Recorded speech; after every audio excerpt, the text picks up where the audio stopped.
जय जगन्नाथ।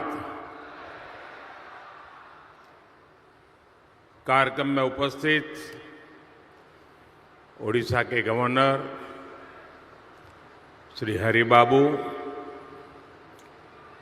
यहाँ के लोकप्रिय मुख्यमंत्री श्री मोहन चरण मांझी जी, केंद्रीय मंत्रिमंडल के मेरे साथी मंत्रीगण, ओडिशा सरकार के मंत्री, सांसदगण, विधायकगण, उद्योग और व्यापार जगत के प्रमुख उद्यमी साथी, देश और दुनिया के इन्वेस्टर्स और ओडिशा के मेरे प्यारे भाई और बहनों, जनवरी महीने में यानी 2025 के प्रारंभ में ही ओडिशा का ये मेरा दूसरा दौरा है। कुछ दिन पहले ही मैं यहां प्रवासी भारतीय दिवस के आयोजन का हिस्सा बना था। अब आज यहां उत्कर्ष ओडिशा कॉन्क्लेव में आपके बीच आया हूं। मुझे बताया गया है कि ये ओडिशा में अब तक की सबसे बड़ी बिजनेस समिट है।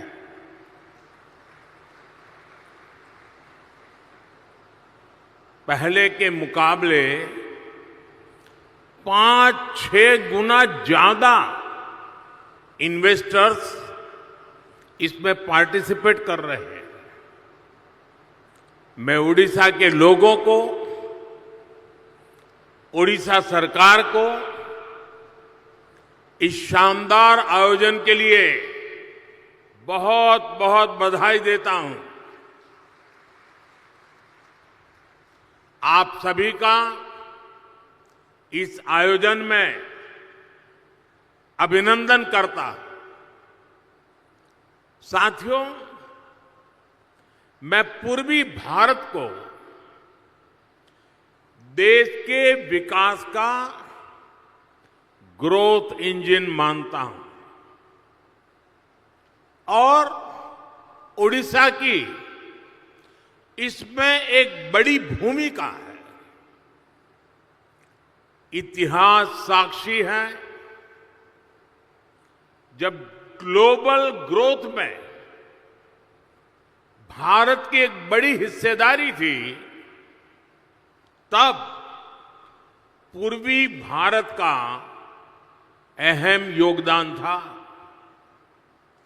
पूर्वी भारत में देश के बड़े इंडस्ट्रियल हब थे, पोर्ट्स थे, ट्रेड हब थे।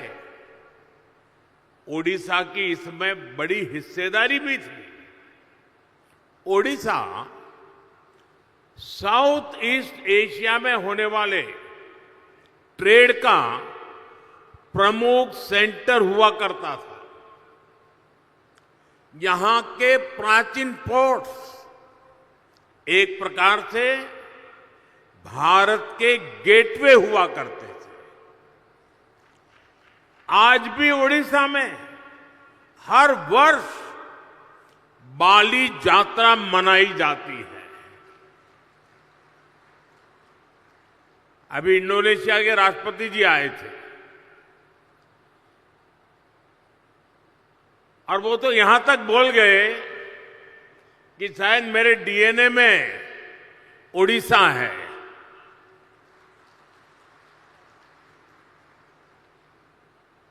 साथियों, ये ओडिशा उस लेगेसी को सेलिब्रेट करती है जो ओडिशा को साउथ ईस्ट एशिया से जोड़ती है। अब 21वीं सदी में ओडिशा अपनी उस गौरवशाली विरासत को फिर से रिवाइव करने में जुट गया है। हाल में ही सिंगापुर के प्रेसिडेंट ओडिशा होकर गए हैं। सिंगापुर ओडिशा के साथ संबंधों को लेकर बहुत ही उत्साहित है। आसियान देशों ने भी ओडिशा के साथ ट्रेड और ट्रेडिशन के कनेक्ट को मजबूती देने में दिलचस्पी दिखाई है। आज इस क्षेत्र में संभावनाओं के इतने द्वार खुल रहे हैं जितने आजादी के बाद पहले कभी नहीं खुले। मैं यहां उपस्थित हर इन्वेस्टर्स का आह्वान करूंगा और हमारे मुख्यमंत्री जी ने जो बात कही मैं इसको दोहराना चाहूंगा। यही समय है, सही समय है। ओडिशा की इस विकास यात्रा में आपका निवेश आपको सफलता की नई बुलंदियों पर पहुंचाएगा और ये मोदी की गारंटी है।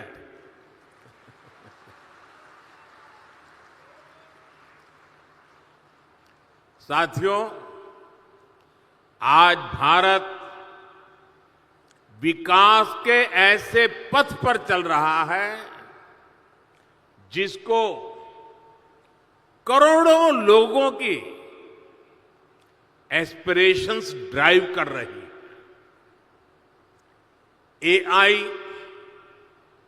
एआई का युग है। आर्टिफिशियल इंटेलिजेंस ही इसकी चर्चा है, लेकिन भारत के लिए तो एआई सिर्फ नहीं, एस्पिरेशन ऑफ इंडिया हमारी ताकत है। और एस्पिरेशन तब बढ़ती है जब लोगों की नीड्स पूरी होती है। बीते दशक में करोड़ों देशवासियों को एम्पावर करने का लाभ आज देश को दिख रहा है। ओडिशा भी इसी एस्पिरेशन को रिप्रेजेंट करता है। ओडिशा आउटस्टैंडिंग है। ओडिशा नए भारत के ऑप्टिमिज्म और ओरिजिनलिटी का प्रतीक है। ओडिशा में अपॉर्चुनिटीज भी हैं और यहां के लोगों ने हमेशा आउट परफॉर्म करने का जुनून दिखाया है।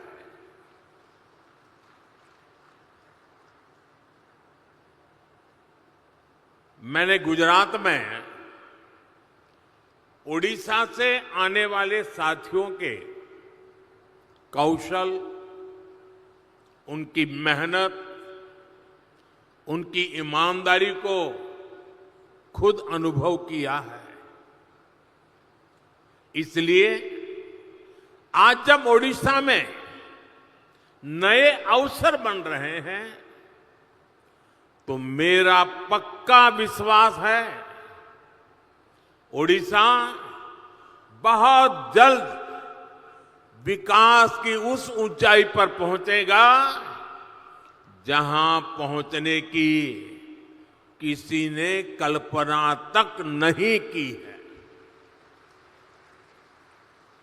मुझे खुशी है कि मुख्यमंत्री मोहन चरण मांझी जी की पूरी टीम उड़ीसा के विकास को तेज गति देने में जुटी है। Food processing, petrochemical, port-lead development, fisheries, IT, edutech, textile, tourism, mining, green energy, ऐसी हर इंडस्ट्री में उड़ीसा भारत के लीडिंग राज्यों में से एक बन रहा है।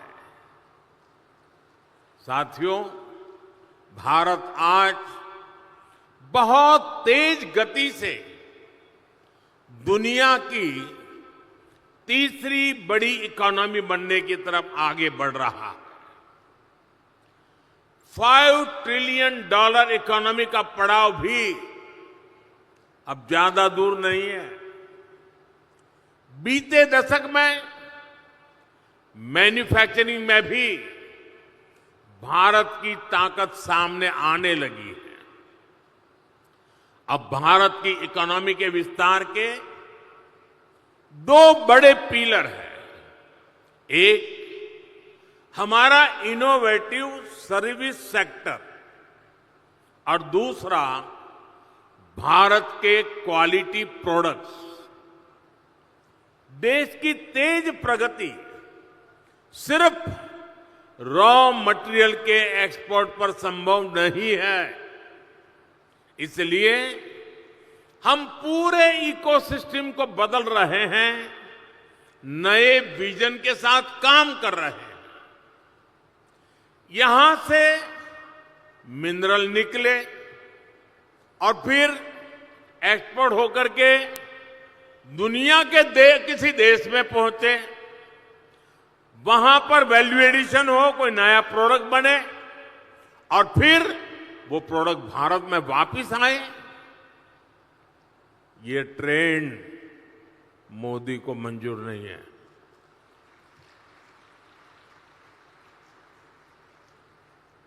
इस ट्रेंड को अब भारत बदल रहा है।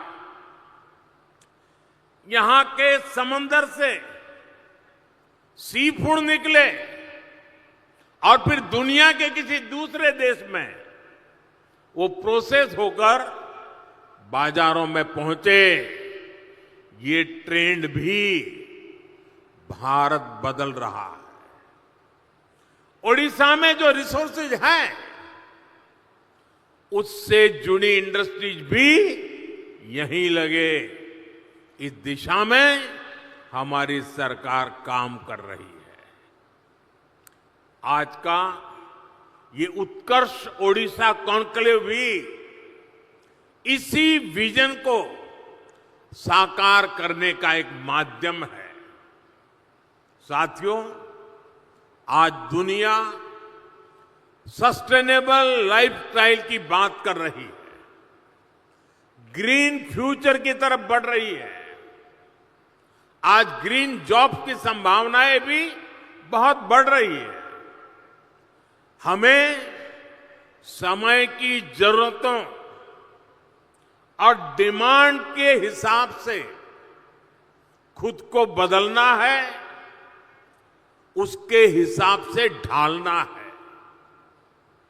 इसी सोच के साथ ही भारत ग्रीन फ्यूचर पर, ग्रीन टेक पर इतना फोकस कर रहा है। सोलर हो, विंड हो, हाइड्रो हो, ग्रीन हाइड्रोजन हो, ये विकसित भारत की एनर्जी सिक्योरिटी को पावर करने वाले हैं। इसके लिए उड़ीसा में बहुत सारी संभावनाएं हैं। आज देश में हमने राष्ट्रीय स्तर पर ग्रीन हाइड्रोजन मिशन और सोलर पावर मिशन शुरू किए हैं। उड़ीसा में भी रिन्यूएबल एनर्जी से जुड़ी इंडस्ट्री को प्रमोट करने के लिए बड़े पॉलिसी डिसीजंस हो रहे हैं। हाइड्रोजन एनर्जी के प्रोडक्शन के लिए भी यहां काफी सारे कदम उठाए जा रहे हैं। साथियों, ग्रीन एनर्जी के साथ साथ उड़ीसा में पेट्रो और पेट्रोकेमिकल सेक्टर के विस्तार के लिए भी इनिशिएटिव लिए जा रहे हैं। पारादीप और गोपालपुर में डेडिकेटेड इंडस्ट्रियल पार्क्स और इन्वेस्टमेंट रीजन्स बन रहे हैं। इस सेक्टर में भी इन्वेस्टमेंट के लिए बहुत अधिक संभावनाएं हैं।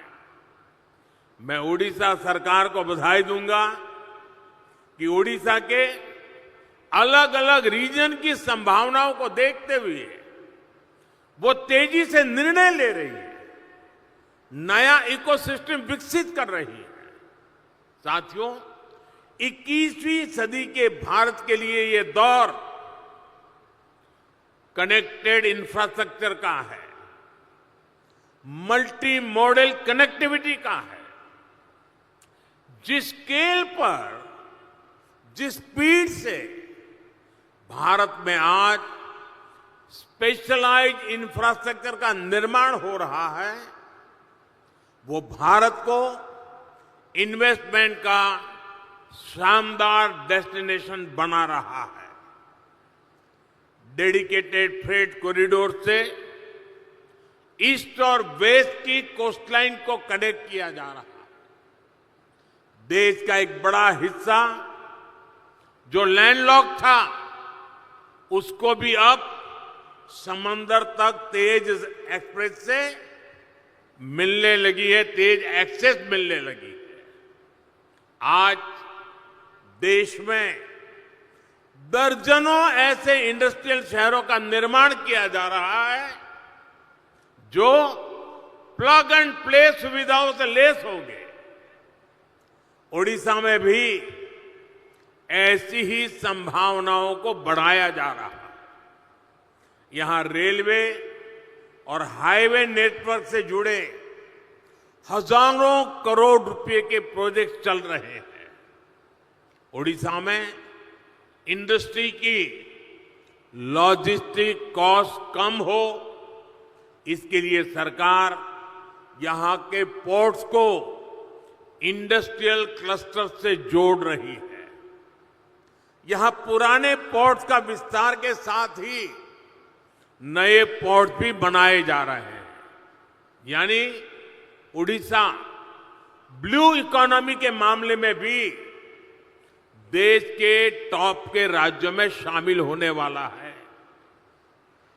साथियों, सरकार के इन प्रयासों के बीच मेरा आप सभी से कुछ आग्रह भी है।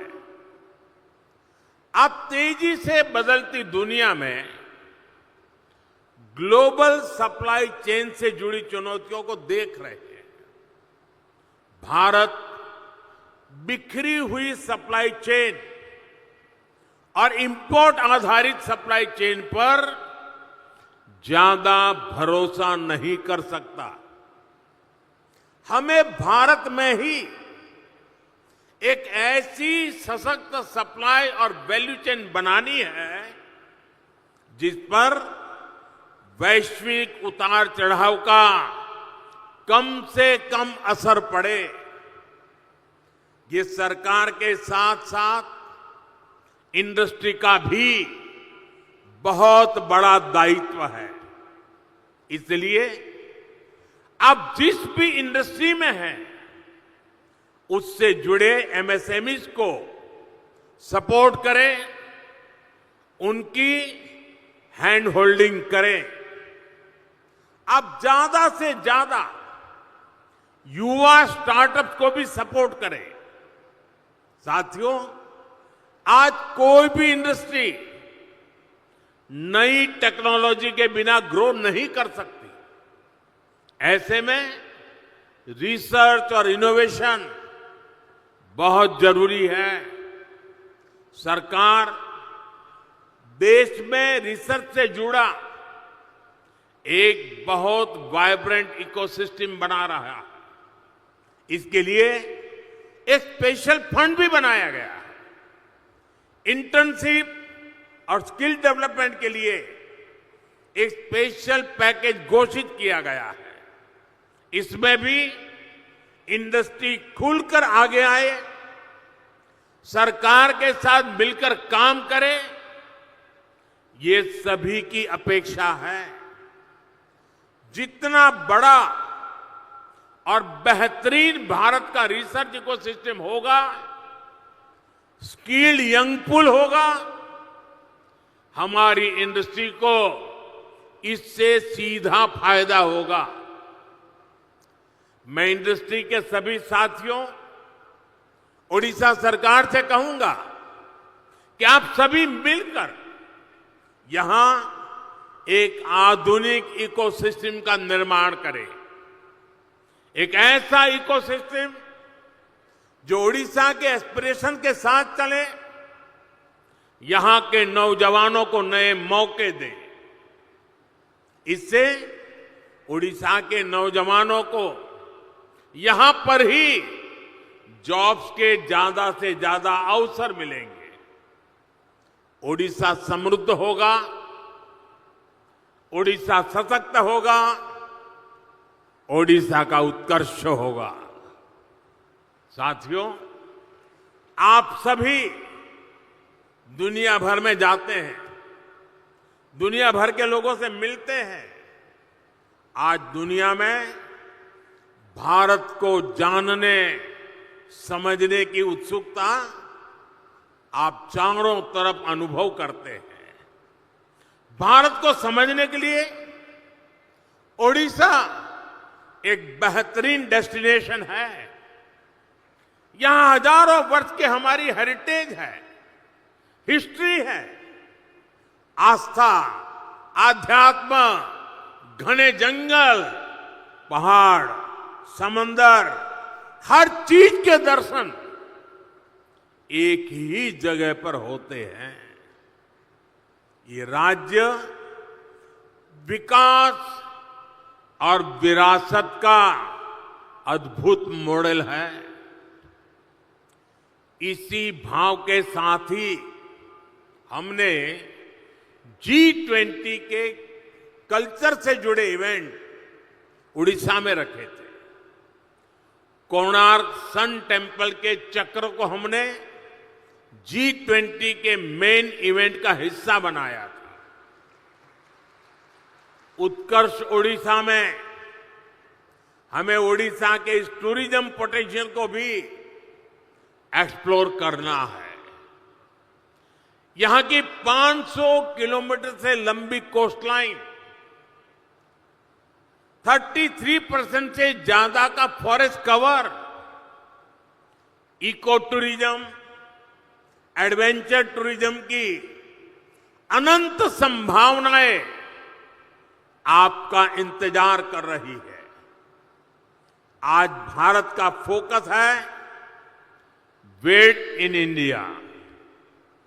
आज भारत का मंत्र है हील इन इंडिया। और इसके लिए ओडिशा का नेचर, यहां की प्राकृतिक सुंदरता बहुत मददगार है। साथियों, आज भारत में कॉन्फ्रेंस टूरिज्म का भी बहुत पोटेंशियल बन रहा है। दिल्ली में भारत मंडपम और यशोभूमि जैसे वेन्यू, इसके बड़े सेंटर बन रहे हैं। भुवनेश्वर में भी बहुत बढ़िया कन्वेंशन सेंटर का लाभ मिल सकता है। इसी से जुड़ा एक और नया सेक्टर कंसर्न इकोनॉमी का है।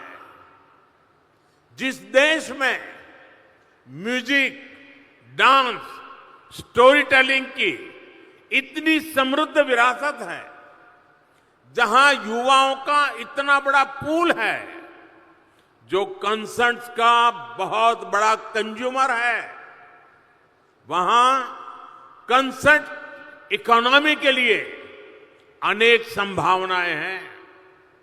आप देख रहे हैं कि बीते 10 सालों में लाइव इवेंट्स का चलन और डिमांड दोनों बड़े हैं।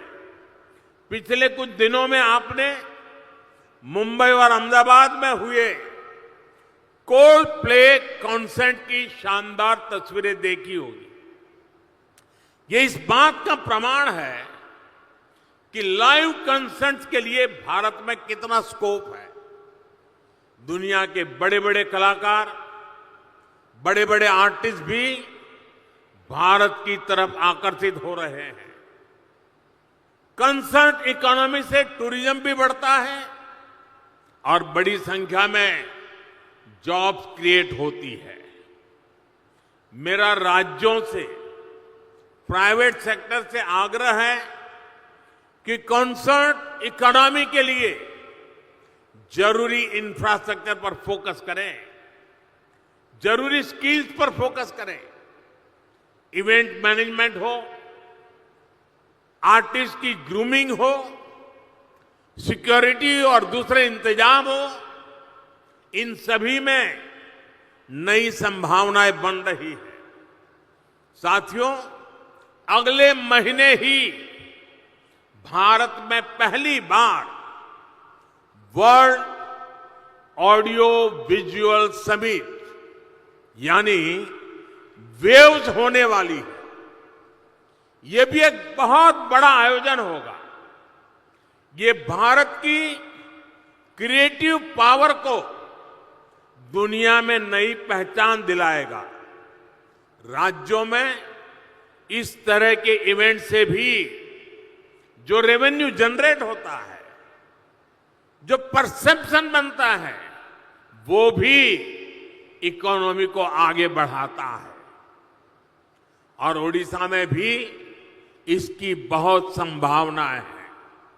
साथियों, विकसित भारत के निर्माण में ओडिशा की बड़ी भूमिका है। ओडिशा वासियों ने समृद्ध ओडिशा के निर्माण का संकल्प लिया है। इस संकल्प की सिद्धि के लिए केंद्र सरकार की तरफ से हर संभव सहयोग मिल रहा है। ओडिशा के प्रति मेरा स्नेह आप सब भली भांति जानते हैं। प्रधानमंत्री के तौर पर ही मैं यहां करीब करीब 30 बार आ चुका हूं। आजादी से अब तक जितने प्रधानमंत्री होंगे वो सब मिलाकर के जितनी बार आए होंगे उससे मैं ज्यादा बार ओडिशा आया हूं। ये आपका प्यार है। यहां के ज्यादातर जिलों में जा चुका हूं। मुझे ओडिशा के सामर्थ्य पर भरोसा है, यहां के लोगों पर भरोसा है। मुझे विश्वास है कि आप सभी साथियों का इन्वेस्टमेंट आपके बिजनेस और ओडिशा के उत्कर्ष दोनों को नई ऊंचाई देगा। मैं फिर एक बार इस शानदार आयोजन के लिए पूरे ओडिशा वासियों को, यहां की सरकार को बहुत बहुत बधाई देता हूं, धन्यवाद देता हूं। और जो महानुभाव उड़ीसा में संभावनाओं को तलाश रहे हैं, मैं उनको विश्वास दिलाता हूं, उड़ीसा सरकार और भारत सरकार पूरी ताकत से आपके साथ खड़ी है। फिर एक बार आप सबको बहुत बहुत शुभकामनाएं, बहुत बहुत धन्यवाद।